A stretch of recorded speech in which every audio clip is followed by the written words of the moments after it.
I'm John Batchelor. This is the John Batchelor Show. Where in the world is 30-year-old Edward Snowden? Last time, a photograph didn't look photoshopped to me. He was sitting somewhere in Europe reading Die Welt. I was unaware that he could read German, but he certainly looked focused on an interior page. The photograph on the front was himself. So there he is, reading a newspaper which is featuring his image when he was in Hong Kong. Now he's said to be in Moscow, or is he? Larry Johnson of NoQuarter joins me. Larry's a veteran of the CIA and the State Department, but right now we're dealing in that netherworld of diplomatic relations between nation states. The breaking news within these last hours is that a plane carrying the president of Bolivia, Evo Morales, who was an understudy of the deceased Mr. Chavez of Venezuela, and an ally of Mr. Maduro, the new president of Venezuela, Evo Morales, was flying from Russia, well, actually Belarus, that's a subset of Russia, to back to his home country. And the plane was denied overflight of France and Portugal. So it landed, and the plane was inspected, or said to have been inspected, to see if Mr. Snowden was on board. Al Jazeera is reporting, I'm told, that he is not on board. Larry, what the heck is going on here? Is this a game between nation states? Is there some prize that you get at the end of this? Good evening to you, Larry. Hi, John. Remember in the 20th century we had that game, Where in the World is Carmen Sandiego? Right. That's now been updated to Edward Snowden. So, the hunt is on for him. I mean, the United States has lost a lot of face over this, and Barack Obama has been very embarrassed. So, they'd love to put him in handcuffs, bring him back to the States, and bring justice down on top of him. But I suspect he's still holed up in Russia. But, he's ticked off the Russians a tad, too. So, as a stateless person now, he's discovering that the world can be a little cold and cruel.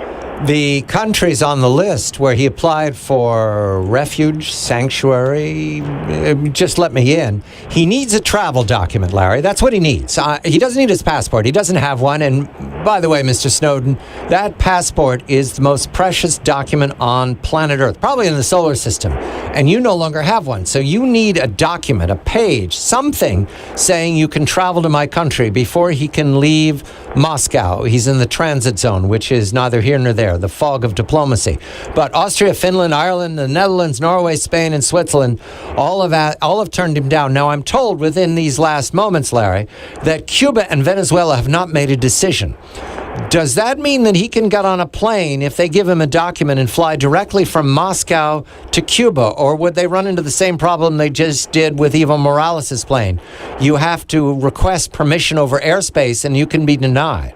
Yeah, no, all of that is, there's always the possibility that one of those countries could issue him some form of diplomatic clearance to come to their country. But the problem they always face is there are many countries that will still be friendly to the United States that would be willing to deny overflight. And we don't live in the area where you can instantly beam up and beam down to a different location. So he's still faced with the time and geography problem of distance and overflight. He has 4 laptops, we're told. We only know what we're told because none of this can be confirmed. And a thumb drive or several thumb drives, and those are in his possession, we believe. Does he sleep, Larry? Who guards them when he's asleep? How does he know that they've not been purloined in some fashion? This is digital information. Let's say he has 1 thumb drive and 4 laptops. Let's just arbitrarily pick that. Larry, aren't they more important than he is? I mean, he really doesn't know what's there. He can just assert things, but if someone gets possession of those laptops and those thumb drives, nobody wants him, right? Well, possibly. He is surrounded by some WikiLeaks staff. Right. But even in that area where he is in Moscow, and I've got to wonder about that based upon that photograph, because that photograph certainly doesn't look like a transit area. No, it looked like there was graffiti on the wall behind him. You see that? You don't normally see that in the transit area hotels I've been in. That looked like he was outside the transit area, but who knows? It could have been from anywhere. It looked like he was reading a German newspaper, and last time I checked, he didn't have the German to read, so maybe. But if I'm Russian intelligence, I would try to put my personnel in there to go in and copy the laptops, copy the thumb drives, and the Russians have good intelligence capabilities. I've heard that, and I wouldn't, they have the most ease of access to that area of anyone. So, he's finding out what it's like to be a ping pong ball in an international table tennis match.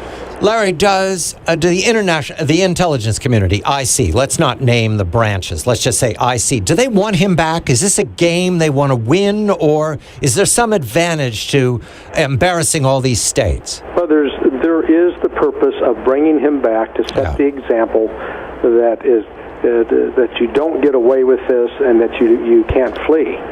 Because then that increases the fear that somebody else might be emboldened to try this. And, just the changes that have taken place. I started at the CIA in 1985, and even, in that ancient time, it was necessary to go in and take either photocopies off of a Xerox machine or photograph documents, and that was clunky. Even with miniature cameras, they weren't all that miniature. They were tough to conceal. And now, with this era that we're in, where you can literally download mountains and libraries of data onto a thumb drive and cart it off, and if he truly does have 4 laptops with additional material, it is just an enormous volume. On the other hand, having plowed through a lot of that material myself, I think there's always, Peggy Lee's song, "Is That All There Is?" comes to mind, because once you're first exposed to the intelligence, you're expecting prime rib, and you find out it's spam.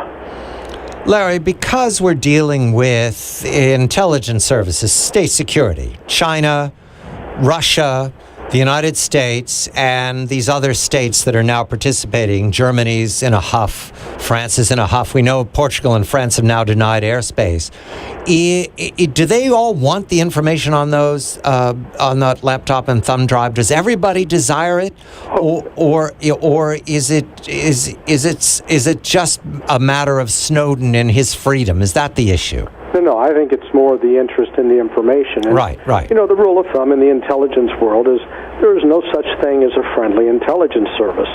And I was quite amused this week with the faux outrage expressed by the Germans and the French, and how dare you spy on us? Everybody's spying on everybody for a long time. And if they're not doing that, actually the ones that have been sort of late to this game have been the United States. Well, then, therefore, Larry, quickly now, is there anything on those drives that they don't know about? In other words, is the shock here for the public only? Well, what they don't know about is what they don't know. So that's one of the reasons to get access to the drives is really to get a benchmark to figure out what is it that is on those drives and what is it that the United States may be collecting.